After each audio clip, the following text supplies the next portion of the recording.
These are the Cybertruck Cyber Wheel Cap Kit. Just got this in the mail. They shipped it to me.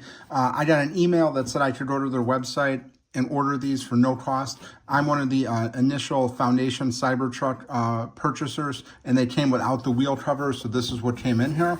You'll just see when you open it up, it just says right here, as a Foundation Series Cybertruck owner, we're sending you a set of Cybertruck wheel caps for your patients as we prepare for your Cybertruck Cyber wheel covers for delivery. So basically, this is what you did right here.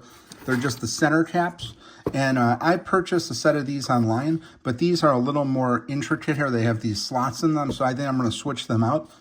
They look really cool, and they're made really nice too. You could see how they're made. They're very durable, and then it also comes with the key right here you could use to pop this in and out if you need to access the lug nuts here. But this is a really nice packaging, just like all the Tesla products. There's 2 on top here and 2 on the bottom, but this is what you get here. If you were a Foundation Cybertruck owner, they're probably going to be shipping you a set of these. You do have to go on their website and request it, but looks like really nice materials. I'm going to get these installed pretty easy. Just going to take probably about 5 minutes to get the old ones off, put these on, and look really good.